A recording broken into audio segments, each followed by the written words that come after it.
Oke ya, lanjut. Nah, kalau kita berbicara Armageddon, perang yang akan mengakhiri semua perang yang pernah ada di dunia, maka kita akan berbicara tentang hari Tuhan ya.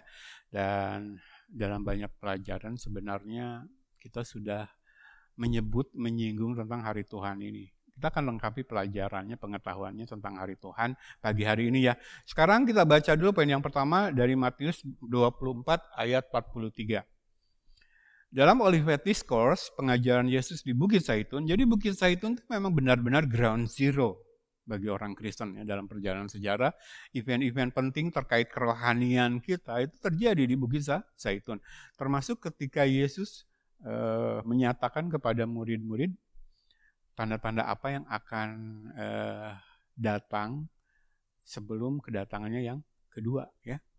Matius pasal 24, 25 Olivet Discourse.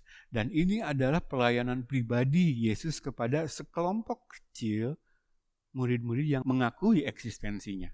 Ingat ya, jadi Yesus datang kepada bangsa Yahudi, tapi bangsa miliknya menolak dia, maka dia meninggalkan public ministry, pelayanan kepada umum, bangsa Yahudi secara umum, lalu dia fokus kepada sekelompok kecil orang-orang yang memang menerima dia, yaitu murid-muridnya. Ya, saya bacakan dulu ayat 43, demikian firman Tuhan. Tetapi ketahuilah, ini kalau kata Yesus ya, jika tuan rumah tahu pada waktu mana pada malam hari pencuri akan datang, sudahlah pasti ia berjaga-jaga dan tidak akan membiarkan rumahnya dibongkar.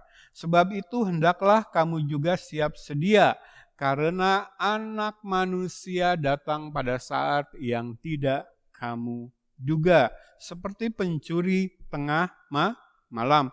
Ungkapan ini saya percaya orang Kristen sudah sering mendengar. Apa sih maksudnya kedatangan Yesus seperti pencuri tengah malam?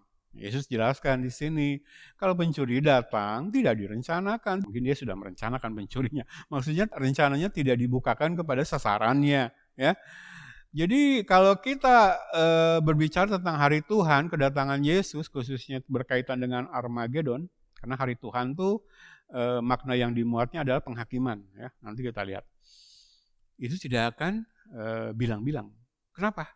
Supaya orang-orang yang tidak berjaga-jaga memang akan mengalami seperti pencuri datang tengah malam. Akan dibongkar rumahnya, akan dicuri harta miliknya yang berharga, lalu dia kehilangan. Tetapi bagi orang yang sudah dilahirkan kembali, murid-murid sejati dari Kristus, ini instruksi dari Kristus. Hendaklah kamu siap sedia, berjaga-jaga setiap saat. Pencuri datang gak akan ngasih tahu kapan dia datang. Tetapi ciri orang percaya sungguh, orang Kristen sungguh adalah berjaga-jaga, siap sedia setiap saat. Jadi kalau kita ditanya, bagi kita bukan seperti pencuri yang datang tengah malam. Mau 5 menit mendatang Yesus datang, mau malam nanti Yesus datang, mau besok, minggu depan, bulan depan, no problem. Karena kami menjalani kehidupan kami dalam kesiapsediaan setiap saat. Ya, jadi dalam hidup kami relakan terjadi berubah oleh pembaharuan budi. Dengan belajar firman secara sehat dan sistematis, lalu membiarkan Roh Kudus bersama firman mengubahkan hidup kami, ya, menguduskan hidup kami, sehingga memang Allah sendiri yang bekerja dalam hidup kami, mempersiapkan kami menyambut kedatangan Yesus yang diibaratkan seperti pencuri datang tengah malam. Itu poin yang pertama. Jadi Yesus sendiri sudah mengatakan, ya hari Tuhan datangnya seperti pencuri tengah malam. Tapi bagi kita yang percaya tidak, ya. Poin kedua, ada 18 kali ungkapan hari Tuhan di Perjanjian Lama dan 6 kali di Perjanjian Baru. Ada ayat-ayatnya, silakan dibaca.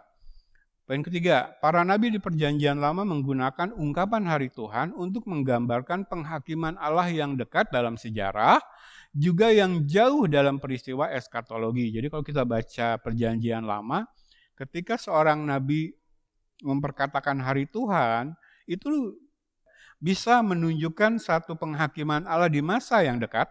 Misalkan bangsa Israel sedang ditaklukkan oleh musuh, Allah mereka-rekakan demikian sebagai pendisiplinan, penghukuman keberdosaan Israel. Nubuatan tentang hari Tuhan bisa terjadi pada masa Nabi itu hidup, tapi juga bisa menubuatkan peristiwa yang akan terjadi di akhir zaman terkait dengan eskatologi ya. Ini saya pisahkan ayat-ayatnya, mana ungkapan hari Tuhan yang dipakai nabi-nabi untuk memprediksi atau menubuatkan hari penghakiman Tuhan dalam waktu dekat, lalu mana ayat-ayat yang menunjuk ungkapan hari Tuhan dipakai sebagai nubuatan akhir zaman terkait eskatologi. Jadi mungkin kita juga belum mengalaminya hari ini. Ya. Poin keempat, hari Tuhan ini disebut juga sebagai hari malapetaka. Allah datang untuk menghakimi ya. Hari malapetaka, ayatnya Amsal 16 ayat 4, dan hari-hari pembalasan, Lukas 21 ayat 22. Yesus sendiri mengatakan demikian. Jadi saat itu kedatangan Tuhan adalah untuk mendatangkan malapetaka bagi umat manusia yang memang melawan Dia, dan disebut sebagai hari-hari pembalasan ya. Jadi orang-orang yang mengabaikan firman akan membalasnya. Orang-orang yang melalaikan firman akan datang membalasnya. Orang-orang yang menghinakan firman, menghujat firman akan datang membalasnya. Walaupun orang-orang itu ada dalam merek gereja, ada dalam label Kristen, yang Tuhan lihat apakah dia sudah dilahirkan kembali atau tidak. Ya, oke. Poin yang kelima, di Perjanjian Baru hari Tuhan ini disebut sebagai suatu hari murka, hari kunjungan, the day of visitation, dan hari besar, hari Allah yang Maha Kuasa. Ini ada di Wahyu 16 ayat 14. Jadi memang hari Tuhan menunjuk kepada suatu kejadian yang murka Allah dicurahkan atas keberdosaan manusia. Kalau kita baca dalam Mazmur pasal 2 kemarin, minggu-minggu kemarin sudah kita pelajari, Allah berkata dalam murkanya, dalam kehangatan amarahnya. Itu ya dilakukan Tuhan pada hari Tuhan. Ya. Poin berikutnya, hari Tuhan memuat penghakiman yang mengerikan dari Allah atas keberdosaan manusia yang luar biasa. Jadi kalau ada eskalasi kedurhakaan, kita sudah petakan di peta zaman kita, ada dalam rancangan Allah ya. Saya sudah cerita, kalau zaman lalu orang berdosa mati seketika. Ingat peristiwa Nadab dan Abihu, anaknya Harun, ketika mereka melayani sebagai imam di ruang kudus, mereka membawa api yang asing sebagai penyembahan kepada Allah. Bukan api yang sudah Tuhan tetapkan, bukan api yang Tuhan perintahkan. Maka seketika apinya Allah justru membakar mereka, mati seketika. Ya, jadi pelanggaran terhadap perintah Allah, melanggar kekudusan Allah itu seketika mendapatkan hukuman. Atau dalam Perjanjian Baru, ingat jemaat peristiwa apa? Yang orang dihukum mati seketika? Ingat nggak? Menjual tanahnya tapi cuma diberikan kepada Tuhan sebagian. Ingat taunya? Ya. Jadi melanggar kekudusan Allah diberikan hukuman seketika.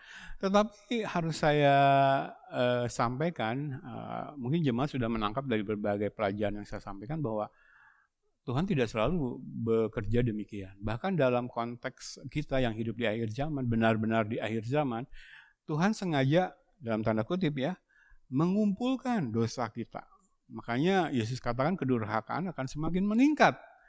Sampai dinyatakannya antikristus nanti. Di 3,5 tahun pertama, antikris melanggar perjanjiannya dengan Israel. Ya.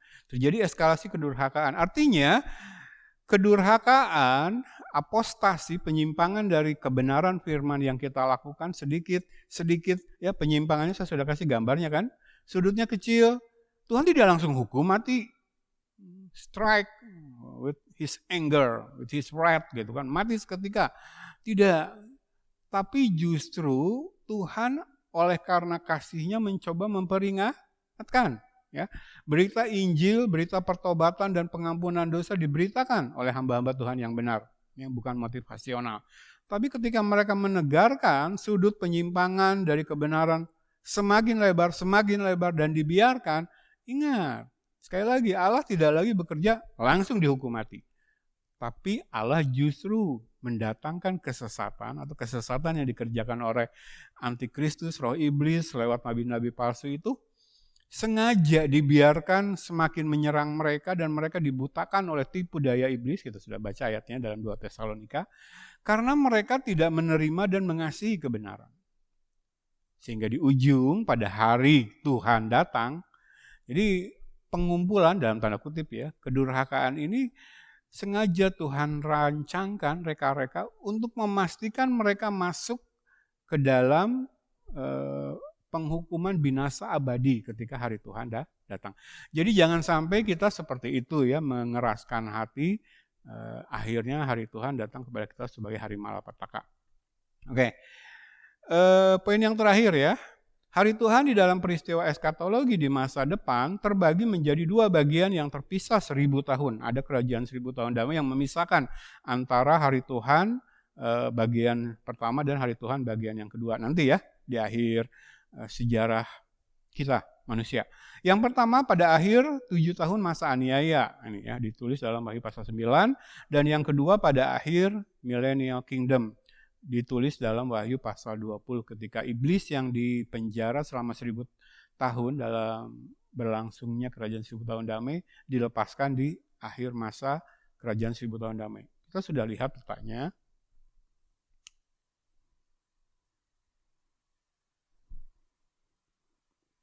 Ya, di peta ini ditunjukkan.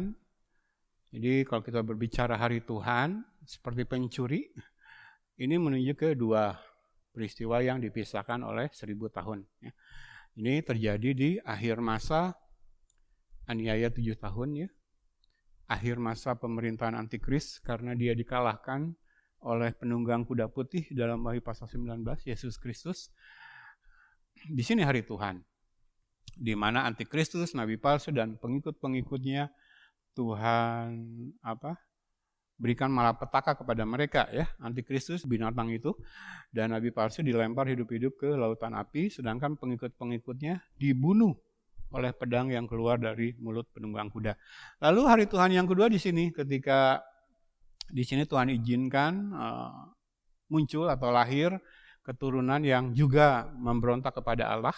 Nah, mereka nanti akan dipimpin oleh Lucifer ya, iblis sendiri.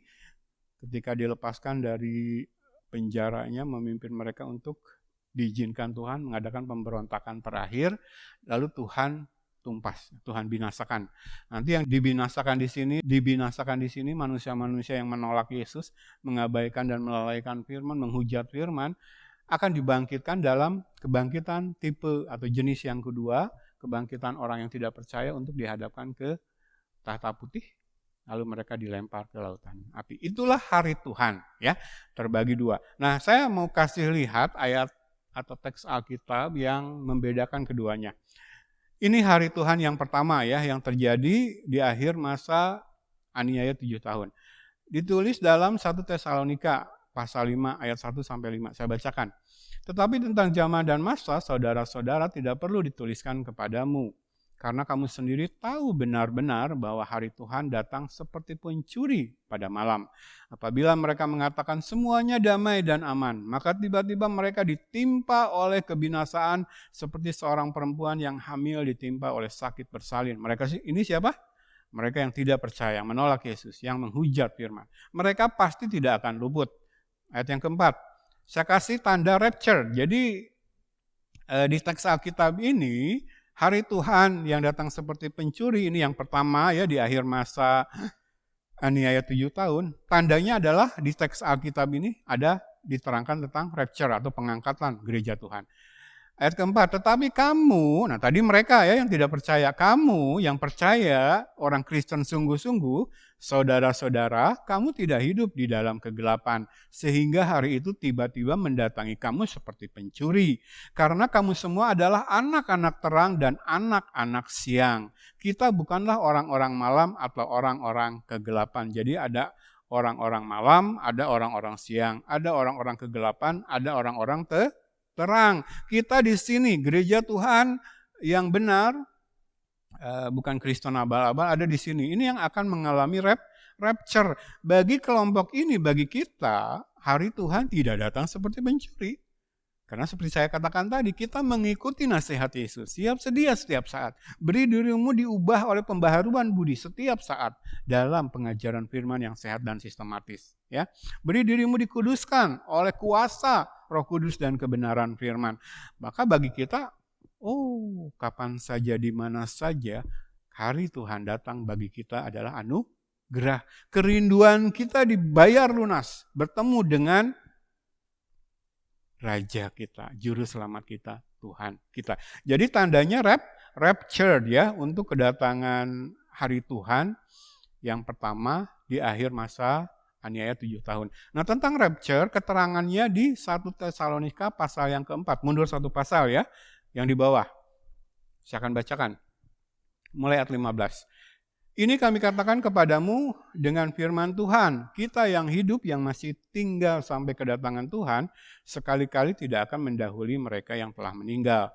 Sebab pada waktu tanda diberi, yaitu pada waktu penghulu malaikat berseru dan sangkakala Allah berbunyi, maka Tuhan sendiri akan turun dari sorga dan mereka yang mati dalam Kristus akan lebih dulu bangkit. Sesudah itu kita yang hidup yang masih tinggal akan diangkat bersama-sama dengan mereka dalam awan menyongsong Tuhan di angkasa. Demikianlah kita akan selama-lamanya bersama-sama dengan Tuhan. Karena itu hiburkanlah seorang akan yang lain dengan perkataan-perkataan ini. Jadi membedakannya, dalam hari Tuhan yang pertama ini ditandai oleh rapture, ya, didahului oleh rapture. Kita gereja Tuhan yang sudah dilahirkan kembali, memiliki Roh Kudus karena sudah dilahirkan kembali. Kita menerima Roh Kudus saat dilahirkan kembali, kita akan diangkat ya. Ini teks utamanya 1 Tesalonika pasal yang keempat ini ya. Jadi yang mati dibangkitkan dulu, ini kebangkitan orang mati jenis yang pertama, yaitu kebangkitan orang mati yang percaya. Yang mati akan dibangkitkan lebih dahulu, lalu kita yang masih hidup saat rapture terjadi, kita akan diubahkan seketika. Tubuh daging yang sekarang ini dengan tubuh kemuliaan, lalu kita akan bertemu dengan Yesus di awan-awan. Yesus akan membawa kita ke sorga.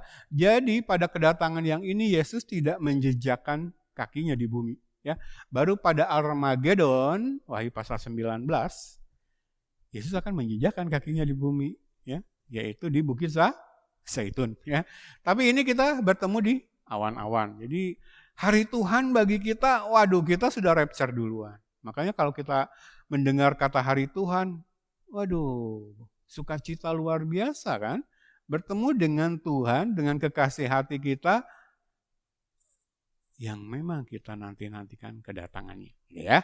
Jadi yang pertama, hari Tuhan yang di sini, di akhir masa 7 tahun aniaya, itu ditandai oleh diangkatnya gereja Tuhan sebelumnya. Itu ya. Teksnya ini. Lalu kita baca sekarang yang menunjukkan hari Tuhan yang kedua ya. Ini teksnya dicatat pada 2 Petrus 3 ayat 10. Saya bacakan. Demikian firman Tuhan.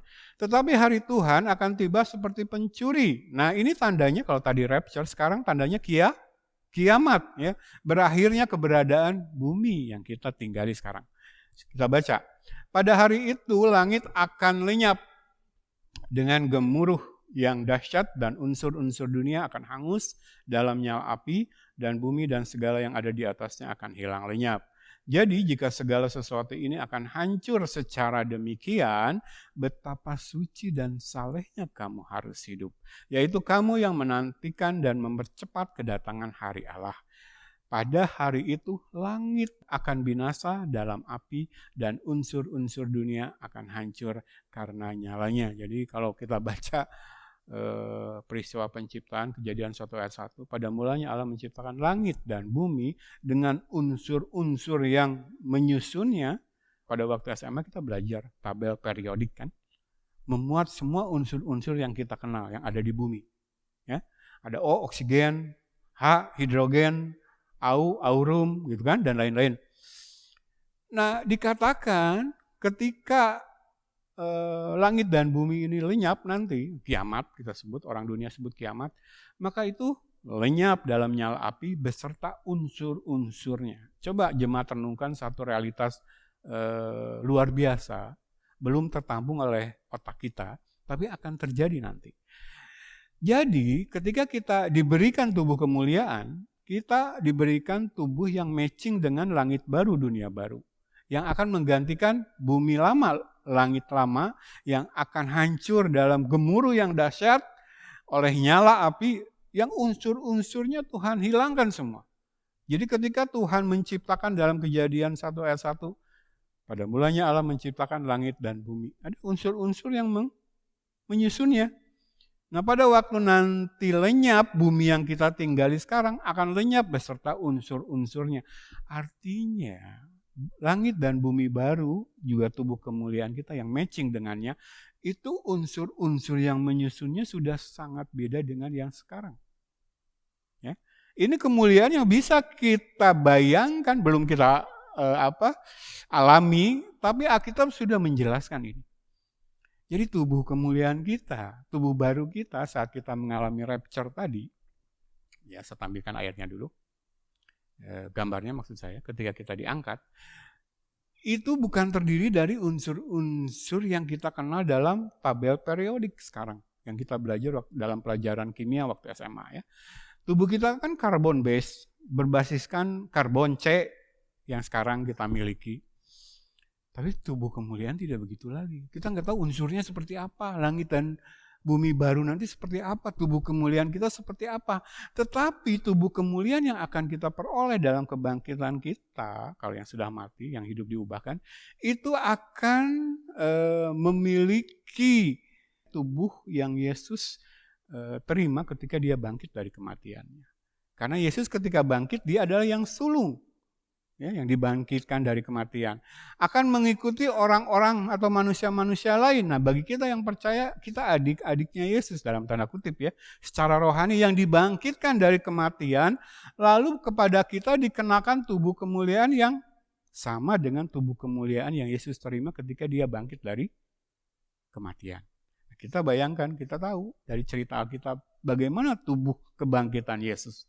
Ketika murid-murid dalam ketakutan setelah Yesus disalib berkumpul di satu ruangan di Yerusalem, lalu mereka mengunci semua pintu, tiba-tiba Yesus ada di dalam. Artinya tubuh yang Yesus miliki setelah kebangkitannya tembus dinding rumah. Atau ketika Yesus berbincang-bincang dengan dua orang murid dalam perjalanan ke Emmaus. Ya, ingat? Ketika murid-murid mengenali Yesus karena dia memecah-mecahkan roti dalam perjamuan, lalu mereka disadarkan bahwa dia Yesus, guru kita. Tapi seketika Yesus menghilang dari hadapan mereka. Jadi kita tidak tahu tubuh kemuliaan itu seperti apa. Tapi yang kita dapatkan dari informasi dari Alkitab sendiri, itu unsur-unsurnya tidak yang menyusun tubuh kita yang sekarang ini. Dan kita diberikan gambaran tubuh kebangkitan Yesus yang tembus dinding, bisa menghilang, matching dengan langit baru, bumi baru ya. Jadi dari secuil informasi itu saja kita mendapat gambaran kemuliaan seperti apa yang akan kita terima ketika kita masuk dalam rumah Bapa di sorga. Ya itu sekilas saja sebagai informasi. Nah kita kembali ke teks Alkitab tadi. Nah jadi hari Tuhan yang kedua tandanya adalah kiamat ya, yang tadi rapture. Ini ditandai dengan kiamat. Nah kiamat sendiri yang dijelaskan langit dan bumi yang sekarang lenyap dengan gemuruh yang dahsyat dan unsur-unsur dunia akan hangus dalam nyala api oleh Rasul Petrus. Oleh Rasul Yohanes diberikan penjelasan dalam Wahyu pasal 20 demikian. Saya bacakan ya mulai ayat yang ke-7. Dan setelah masa 1000 tahun itu berakhir, iblis akan dilepaskan dari penjaranya dan ia akan pergi menyesatkan bangsa-bangsa pada keempat penjuru bumi yaitu Gog dan Magog dan mengumpulkan mereka untuk berperang dan jumlah mereka sama dengan banyaknya pasir di laut. Siapa mereka di sini? Manusia-manusia yang dipimpin dalam pemberontakan terakhir yang diizinkan Tuhan dan dipimpin langsung oleh Lucifer. Siapa mereka ini? Ini ya, keturunan manusia yang lahir di kerajaan 1000 tahun damai ya. Jadi Tuhan izinkan ada di antara mereka yang juga melawan Allah untuk dipimpin iblis di pemberontakan terakhir. Lanjut ya. Ayat 9. Maka naiklah mereka ke seluruh dataran bumi, lalu mengepung perkemahan tentara orang-orang kudus. Dan kota yang dikasihi itu, Yerusalem akan terlibat lagi, tapi kali ini Tuhan tidak izinkan disentuh oleh musuh-musuhnya. Ya, kalau hari Tuhan pertama kan Yerusalem diizinkan ditaklukkan dulu, sebelum Yesus datang membela sisa-sisa bangsa Israel. Tapi dalam hari Tuhan yang kedua ini, ketika mereka naik ke seluruh dataran bumi lalu mengepung perkemahan tentara orang-orang kudus dan kota yang dikasihi itu, tetapi dari langit turunlah api yang menghanguskan mereka. Dan iblis yang menyesatkan mereka dilempar ke dalam lautan api dan belerang, yaitu tempat binatang dan nabi palsu itu lebih dulu dilemparkan ke sana. Dan mereka disiksa siang malam sampai selama-lamanya. Lalu aku melihat suatu tahta putih yang besar dan dia yang duduk di atasnya Allah, ini kiamatnya ya, versi Rasul Yohanes di Wahyu. Dari hadapannya lenyaplah bumi dan langit dan tidak ditemukan lagi tempatnya. Ini ya, padanan dari apa yang dituliskan oleh Rasul Petrus ya. Pada hari itu langit akan lenyap dengan gemuruh yang dahsyat dan unsur-unsur dunia akan hangus dalam nyala api dan bumi dan segala yang ada di atasnya akan hilang lenyap. Itu kata Rasul Petrus. Kata Rasul Yohanes, dari hadapannya lenyaplah bumi dan langit dan tidak ditemukan lagi tempatnya. Lucifer, iblis, dilempar ke dalam lautan api dan belerang, and the story of evil. Akhir kisah iblis, setan, Lucifer. Bagaimana pengikut-pengikutnya? Yang lahir di masa kerajaan 1000 tahun damai, manusia-manusia yang memberontak kepada Allah, memberi diri disesatkan, lalu dipimpin oleh Lucifer, diizinkan Tuhan mengadakan pemberontakan terakhir. Apa yang terjadi dengan mereka? Tetapi dari langit turunlah api menghanguskan mereka, dibinasakan. Jadi pengikut-pengikut, orang-orang yang memberi diri disesatkan, baik di sini maupun di sini, dibunuh. Ya, kalau di sini kan dibunuh oleh pedang yang keluar dari mulut penunggang kuda. Kalau di sini dihanguskan oleh api yang turun dari langit. Ya, jadi akhirnya binasa. Ya. Pemimpin mereka, nabi palsu, antikris dilempar ke neraka, lalu menyusul iblis, Lucifer dilempar ke neraka.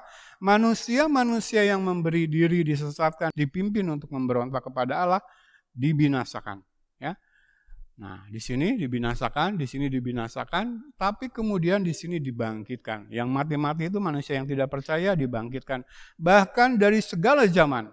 Dari zaman perjanjian lama, orang-orang yang tidak percaya, yang melawan Allah, semua akan dibangkitkan di sini. Inilah kebangkitan jenis yang kedua, orang-orang yang tidak percaya. Mereka dibangkitkan untuk menghadap tahta putih. Diketok palu, nama mereka tidak tercantum di kitab kehidupan. Kitab-kitab lain dibuka. Sah. Ya. Dengan free will mereka memakai free will mereka menentang Allah. Mereka tidak mau menundukkan free will mereka kepada Yesus. Mereka membangga-banggakan free will mereka. Keselamatan adalah pilihan mereka. Free will yang ditekankan, bukan anugerah Allah semata. Tidak tercantum namanya dalam kitab kehidupan. Ketuk palu, pengadilan tahta putih, lalu mereka dilempar ke lautan api. And the story of evil people. Orang yang memberi diri disesatkan. Ya, jadi cirinya adalah kiamat. Bumi lenyap dari hadapan Allah. Ya, dalam gemuruh yang dahsyat, unsur-unsurnya lenyap dalam nyala api. Kita menyebutnya kiamat. Kita bayangkan sesuatu yang mengerikan. Mengerikan bagi mereka yang menolak Yesus. Melalaikan, mengabaikan, menghujat firman. Jadi firman datang dalam murka, dalam kehangatan amarah